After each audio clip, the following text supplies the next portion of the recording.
On February 10, 1258, the Tigris River ran black. Not with oil, not with ash, with ink.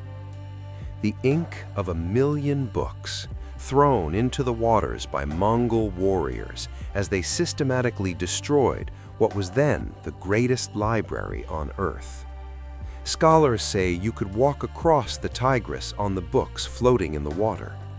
Others reported the river ran red with blood on one side, black with ink on the other. For 500 years, Baghdad had been the intellectual capital of the world. The House of Wisdom held works of science, mathematics, philosophy, medicine, and literature collected from across the known world. Ancient Greek texts translated into Arabic, Persian astronomical charts, Indian mathematical treatises, original works by the greatest minds of the Islamic Golden Age. In 1 week, it was gone. Between 200,000 and 1,000,000 people died. The caliph, the religious and political leader of the Islamic world, was executed in a way designed to humiliate. The grand library, which had taken centuries to build, burned for weeks.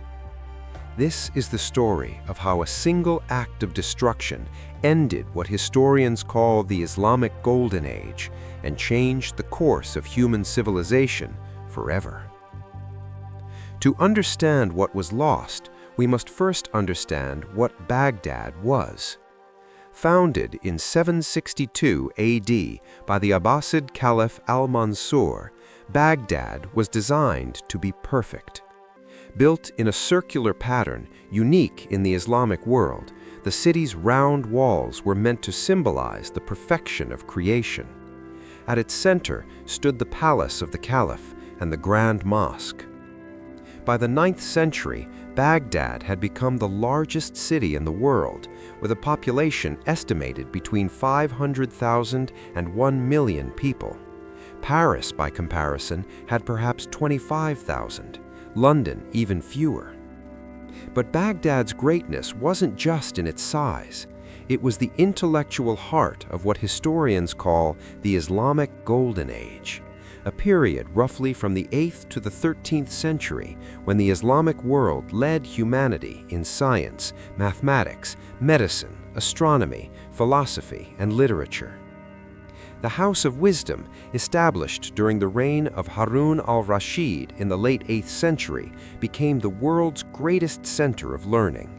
Scholars of all faiths, Muslim, Christian, Jewish, Zoroastrian, worked side by side, translating texts from Greek, Persian, Sanskrit, and Syriac into Arabic. Here, Al-Khwarizmi developed algebra. The word algorithm comes from his name. Here, scholars preserved and expanded upon Greek philosophical and scientific works that would have otherwise been lost. When Europe later experienced its Renaissance, it was largely because these Arabic translations and commentaries made their way back west. The libraries of Baghdad held works on every subject imaginable: medical texts describing surgical procedures, astronomical charts mapping the stars, philosophical treatises debating the nature of existence, poetry, history, geography, mathematics so advanced it wouldn't be matched in Europe for centuries. The city was also fabulously wealthy. Positioned on trade routes connecting east and west, Baghdad's markets sold silk from China, spices from India, amber from the Baltic, and gold from Africa. The caliph's court was legendary for its opulence and sophistication. But by 1258, the Golden Age was already fading.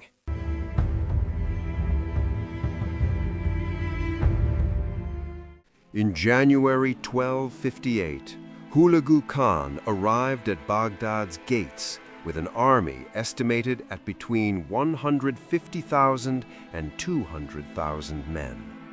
They brought with them Chinese siege engineers and the most advanced siege weapons in the world.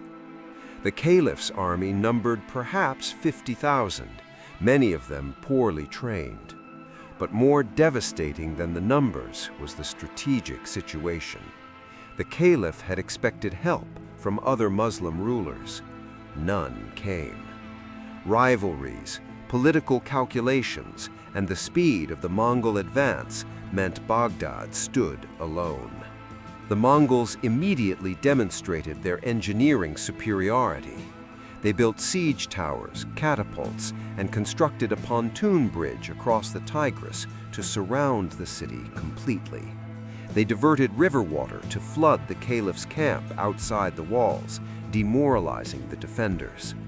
For 5 days, the Mongols bombarded the walls with siege engines. The defenses, which had seemed so imposing, began to crumble under the assault. On February 5th, 1258, the walls were breached. The Mongol army poured into the city.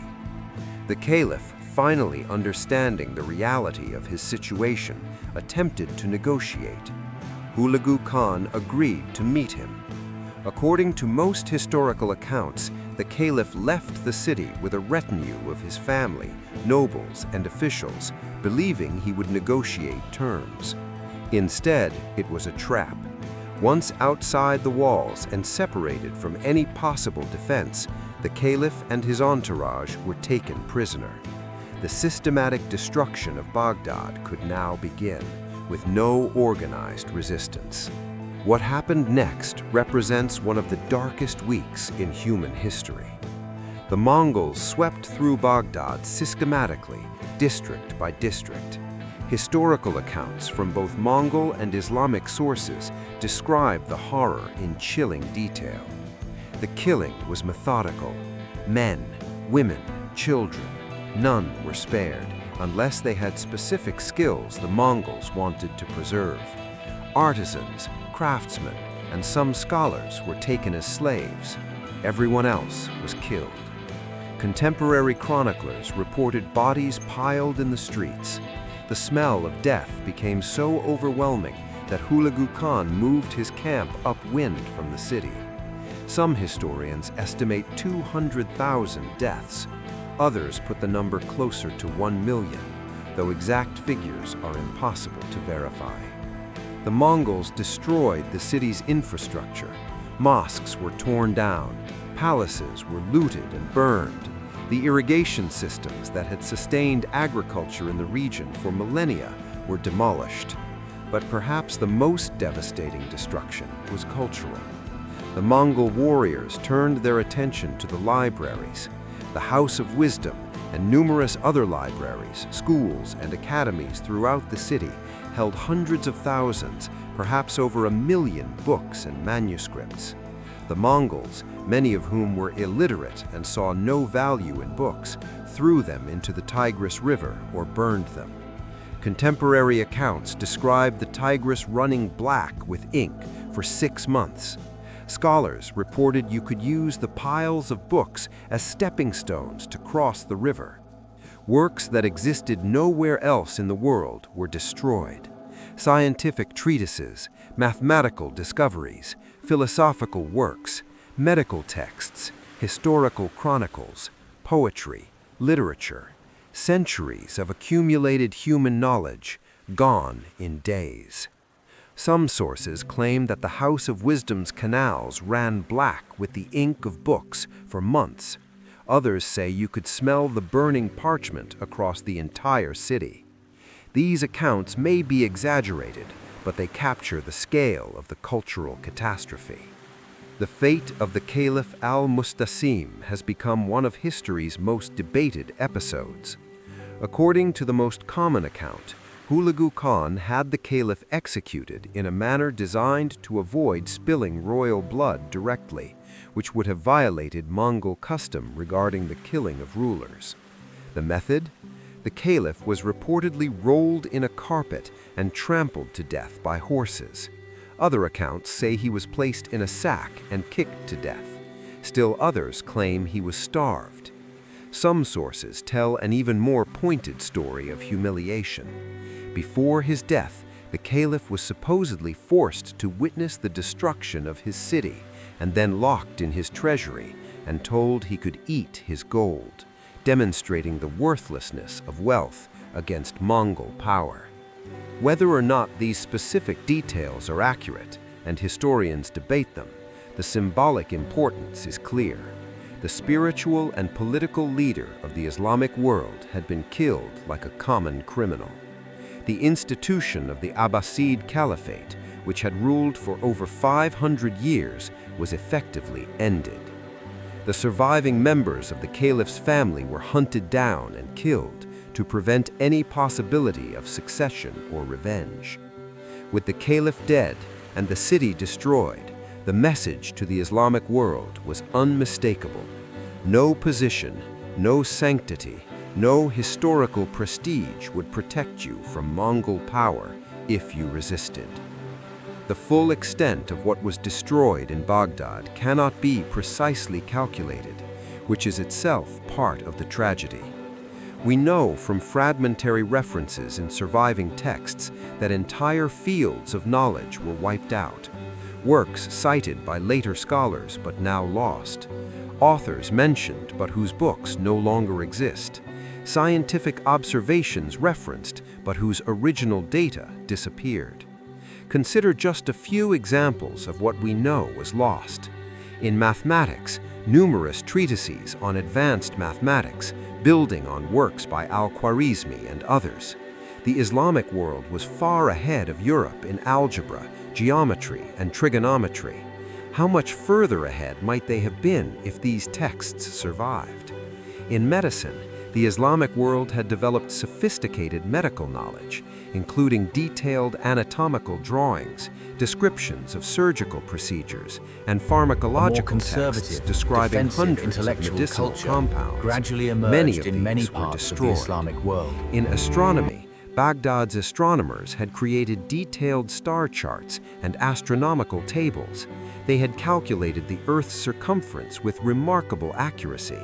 They had documented celestial observations over centuries. Most of this data was lost. In philosophy, original commentaries on Greek philosophy, as well as original Islamic philosophical works. Europe's later rediscovery of Aristotle came largely through Arabic translations and commentaries. Imagine how much more was lost.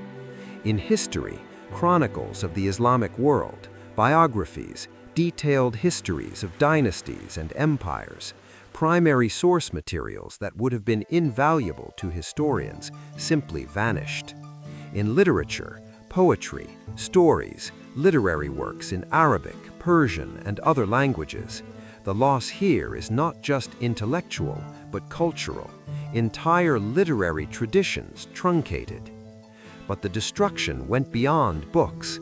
The network of scholars, the institutional structures that supported learning, the tradition of intellectual inquiry, these too were devastated. Many scholars were killed. Those who survived fled to other regions, dispersing the concentrated intellectual community that made Baghdad so exceptional. In the weeks and months following the massacre, the full scope of the catastrophe became apparent. Baghdad, once a city of 1 million, was reduced to perhaps 100,000 survivors. The surrounding agricultural lands, dependent on sophisticated irrigation systems the Mongols destroyed, could no longer support even that diminished population.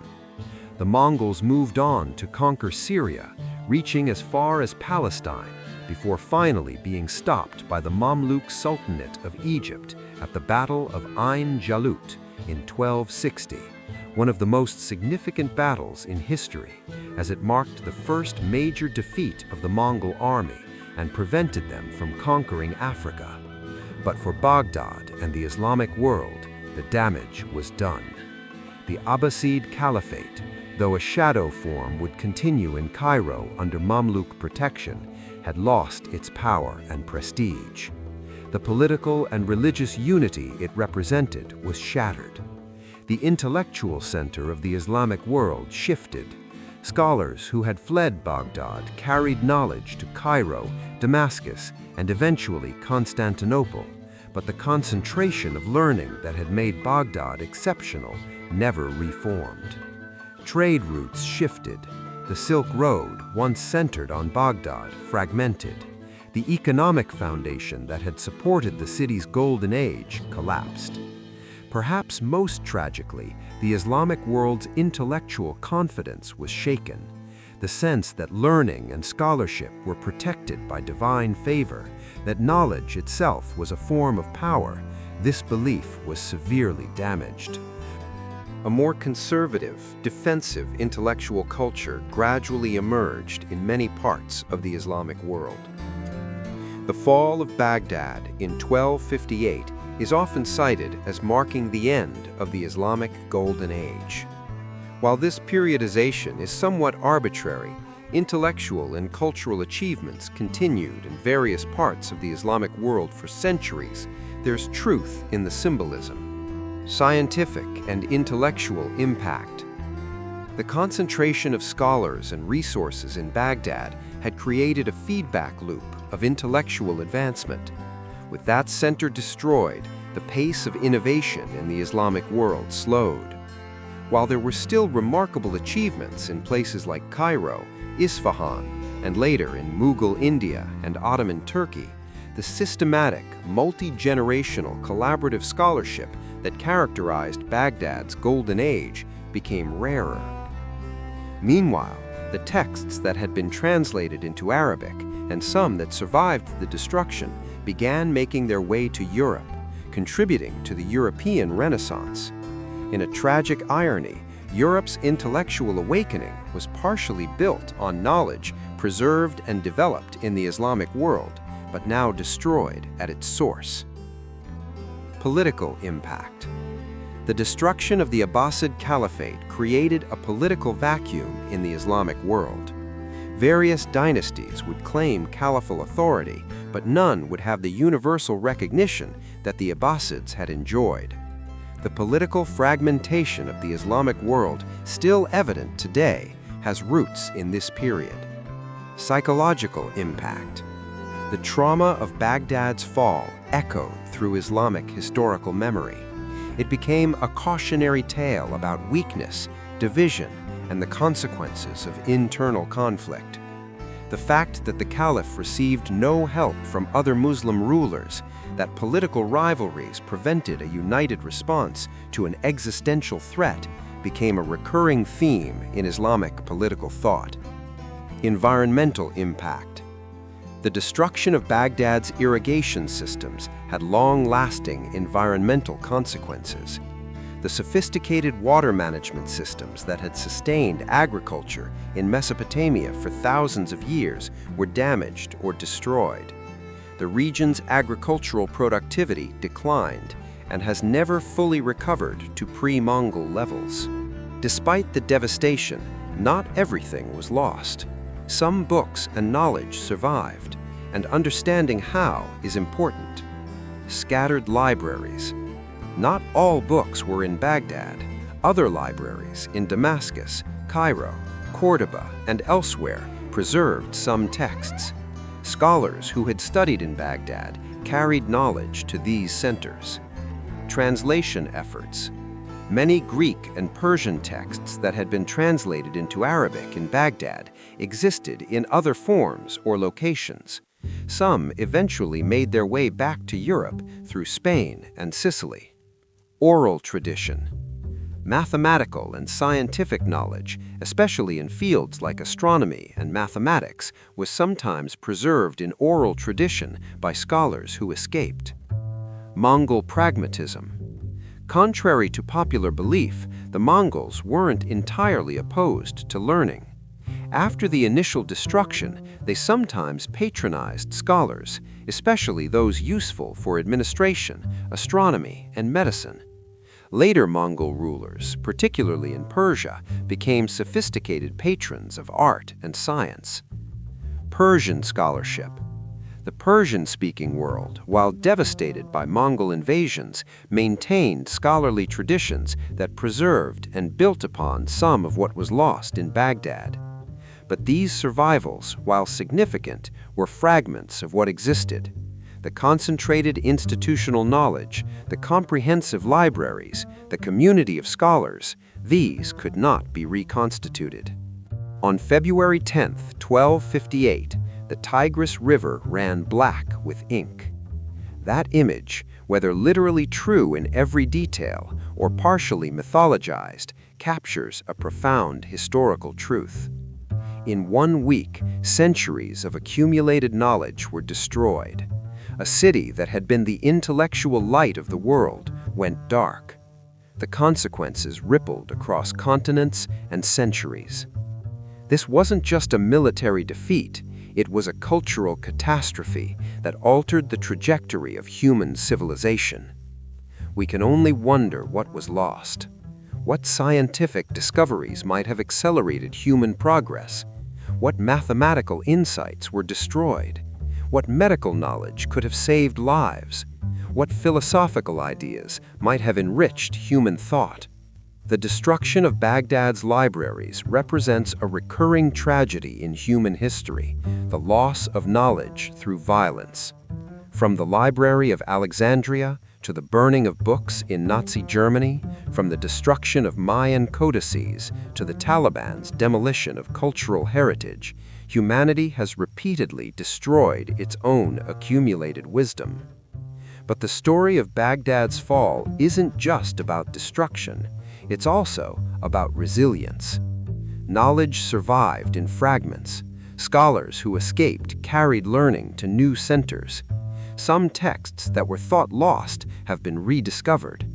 The Islamic world, despite this catastrophic setback, continued to produce remarkable achievements in science, art, literature, and philosophy.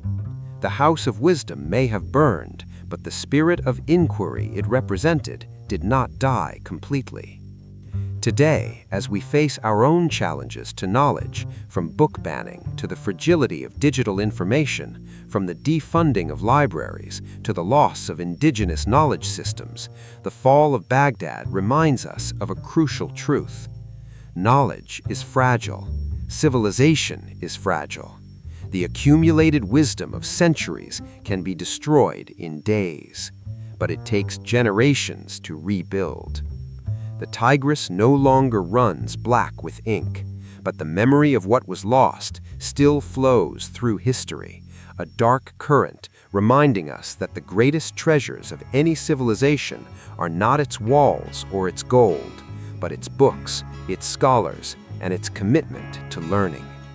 The fall of Baghdad ended an age of wonders, but the wonder itself, the human drive to learn, to preserve, to build upon the knowledge of those who came before, that survived. And that, perhaps, is the most important lesson of 1258.